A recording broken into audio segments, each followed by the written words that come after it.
नमस्कार, आप देख रहे हैं पंजाब केसरी टीवी और मैं हूं आपके साथ दिशांत कुमार। संपूर्ण हिमाचल में सबसे पहले नजर डालते हैं अब तक की हेडलाइंस पर। हिमाचल उपचुनाव में हार पर बीजेपी का मंथन। बैठक के अंतिम दिन राष्ट्रीय अध्यक्ष जगत प्रकाश नड्डा ने कार्यकर्ताओं में भरा जोश। कहा, जयराम के नेतृत्व में प्रदेश में चलेगी सरकार और पार्टी। रामपुर में दर्दनाक सड़क हादसा, बस की चपेट में आया 8 साल का मासूम। सीसीटीवी कैमरे में कैद हुई घटना, परिजनों और स्थानीय लोगों ने काटा बवाल। किसान आंदोलन को 1 साल पूरे होने पर मनाया गया विजय दिवस। संयुक्त किसान मोर्चा व सिट्टू ने निकाली विशाल रैली। एमएसपी को कानून के दायरे में लाने के लिए उठाई गई मांग। एफसीआई ने सिरमौर में की रिकॉर्ड तोड़ धान की खरीदा 1,01,800 क्विंटल धान। 24 घंटे के अंदर आया किसानों के खाते में पैसा।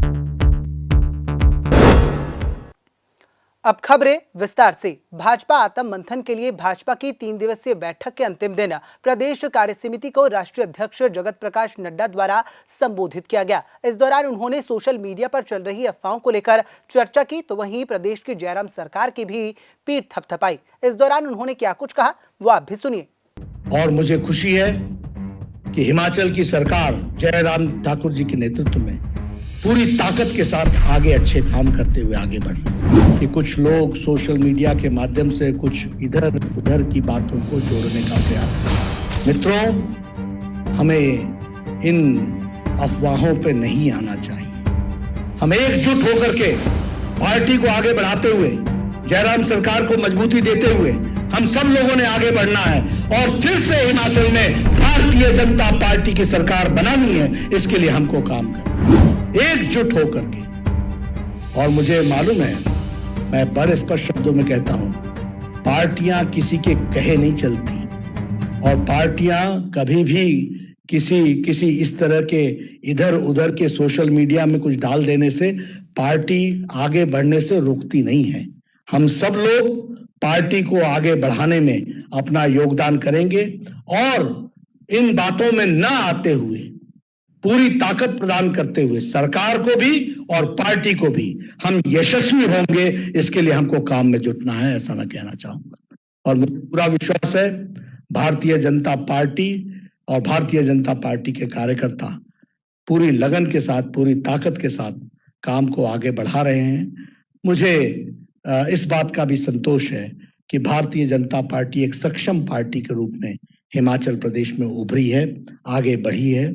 और मैं यह भी फख्र के साथ कह सकता हूं कि हिमाचल मॉडल, जिसकी रचना हिमाचल प्रदेश ने की, हमारे संगठन मंत्री ने की, सब लोगों ने मिल करके किया, उसको आगे बढ़ाते हुए अब हम देश में ला रहे हैं, लागू कर रहे हैं हिमाचल मॉडल को। हिमाचल प्रदेश के शिमला जिले के रामपुर में एक दर्दनाक सड़क हादसा पेश आया, जहां पर एचआरटीसी ने 8 साल के मासूम को कुचल दिया, जिसमें बच्चे के दोनों टांगे कुचल गई हैं। वहीं इस दौरान परिजनों ने बवाल काटा। देखिए ये खास रिपोर्ट।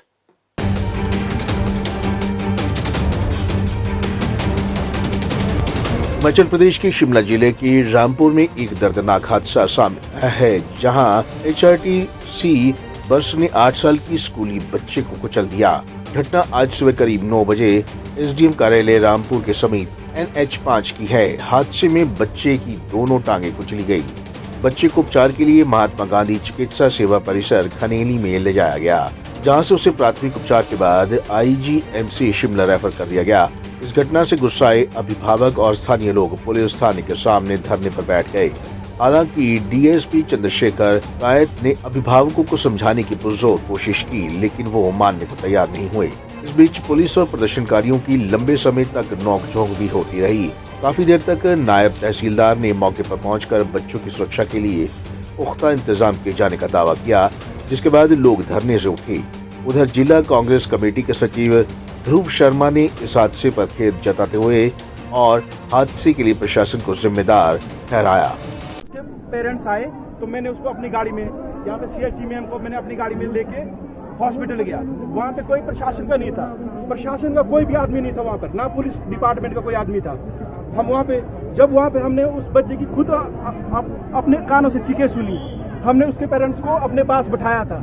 जब हमने उसको अपने पास, उसको बच्चा अंदर से चिल्ला रहा था, आवाज लगा रहा था, तो उस माँ बाप की तड़प हम देख रहे थे। वो उठ के गड़ी दरवाजे की तरफ जा रहा था कि मेरा बच्चा कैसा अंदर, वो बेचारा होपलेस हो, क्या कर पाता। उसको हमने समझा बुझा के फिर बिठाया। वहां पर कोई जब लास्ट में कोई यहाँ पे भेजते हैं, कहते हैं ये क्या प्रशासन वाले, वो फौरी रात के लिए कितना नाम मात्र 3,000 रुपए देते हैं। 3,000 रुपए जो क्या नाम कहते हैं बिल्कुल ही कम राशि है। इस घटना के बाद स्थानीय लोगों में काफी गुस्सा है। लोगों की एक ही मांग है कि बच्चों की सुरक्षा के लिए पुख्ता इंतजाम किया जाए। एसडीएम कार्यालय, पुलिस स्टेशन, स्कूलों के सामने सड़क पर स्पीड ब्रेकर लगाए जाएं। बहरहाल हादसे में गलती किसकी है ये तो जांच के बाद ही साफ हो पाएगा। फिलहाल बच्चों का आईजीएमसी में इलाज चल रहा है। पंजाब केसरी टीवी के लिए शिमला से अली की रिपोर्ट।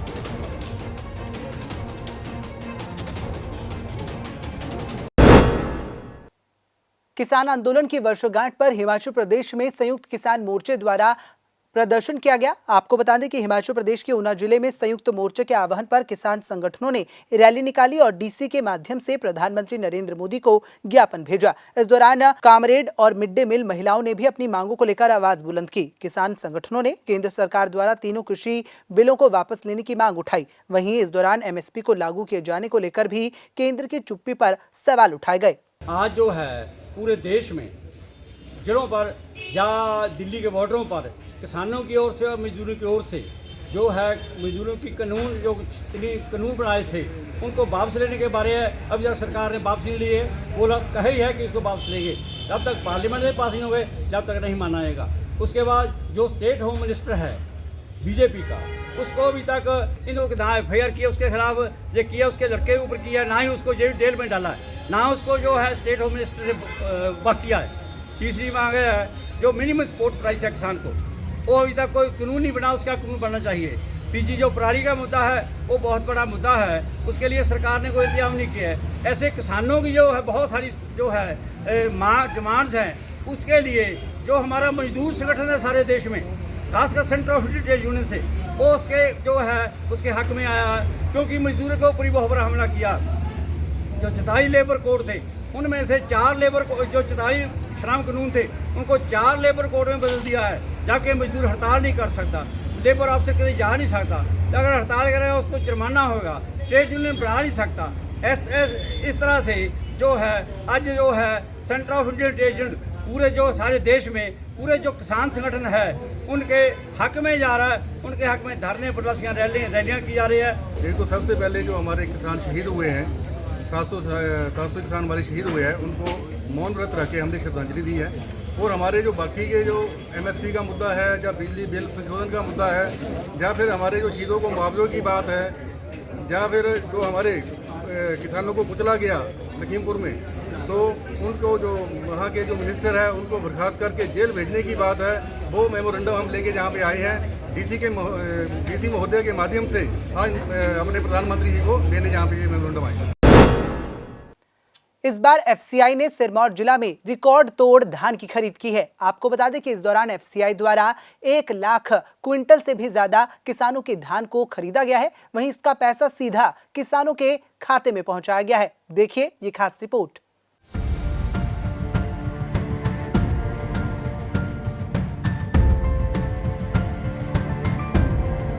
सिरमौर जिला में इस साल पहली बार धान की खरीद शुरू हुई, जिसके लिए जिला में 3 धान खरीद केंद्र बनाए गए, जिसमें से एक धान खरीद केंद्र नाहन विधानसभा क्षेत्र के काला अंब में, जबकि 2 पांवटा साहब विधानसभा क्षेत्र में खोले गए। लेकिन अहम बात यह है कि इस बार किसानों से रिकॉर्ड तौर खरीदारी करते हुए अभी तक 1,01,800 क्विंटल धान खरीदा जा चुका है। APMC के चेयरमैन ने इस बात की खुशी जताई कि किसानों को 24 घंटे के भीतर उनकी पैसों की अदायगी की जा रही है। उन्होंने बताया कि जिला में एक भी ऐसा किसान नहीं जिसको अभी तक धान बेचने के बाद पैसा ना मिला हो। उन्होंने जिला में धान खरीद केंद्र खोलने के लिए प्रधानमंत्री नरेंद्र मोदी और प्रदेश सरकार का आभार जताया। हिमाचल प्रदेश में FCI के माध्यम से हिमाचल सरकार द्वारा 9 केंद्रों पर धान की खरीद की जा रही है, जिसमें से 3 केंद्र हमारे जिला सिरमौर में हरिपुर टोहाना, पिपलीवाला और कालाम में है। तीनों केंद्र पर धान की खरीद 15 अक्टूबर, 20 अक्टूबर और 11 नवंबर से तीनों केंद्र चले। लगातार धान की खरीद की जा रही है। पिछले कल तक रिकॉर्ड तोड़ 1,01,808 क्विंटल धान की खरीद जिला सिरमौर में की जा चुकी है और अभी भी लगातार धान की खरीद जारी है। मैं आपके माध्यम से किसान भाइयों को कहना चाहता हूं कि जितना भी धान जिला सिरमौर में होगा उसको हम पूरा का पूरा लेंगे, किसी को कोई परेशान होने की आवश्यकता नहीं है। एक और खुशी की बात है कि जितना धान जिला सिरमौर में खरीदा जा चुका है, सारी की सारी पेमेंट 24 घंटे के अंदर किसानों के खातों में डाल दी गई है। एक भी किसान भाई हमारे पास इस तरह नहीं आया कि हमारी पेमेंट हमारे खाते में नहीं आई। वहीं धान खरीद केंद्रों में धान बेचने पहुंचे किसानों ने बताया कि इस बार स्थानीय स्तर पर धान खरीद केंद्र खोलने से उन्हें काफी राहत मिली है। उन्हें जहां समय पर धान की अदायगी मिली है, वहीं इस बार उन्हें किसी तरह की परेशानी का सामना नहीं करना पड़ा। इस बार जो मैंने धान बेचा, मेरा 26 क्विंटल धान हुआ था। टाइम से मेरे धान की फसल मेरे खाते में आ गई है। मैं चाहता हूँ कि हर बार ऐसे ही आज बहुत अच्छा है जी।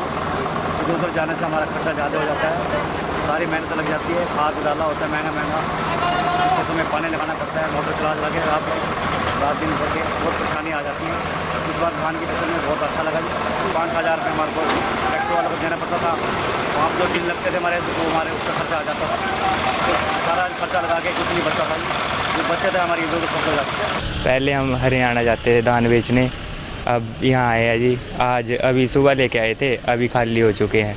हमने बेचा जी 30 क्विंटल। कुल मिलाकर सरकार ने इस बार प्रदेश में धान की खरीद शुरू कर धान उत्पादकों को बड़ी राहत दी है, जिसका सैकड़ों धान उत्पादकों को लाभ मिला है। पंजाब केसरी टीवी के लिए नाहन से विनीता शर्मा की रिपोर्ट।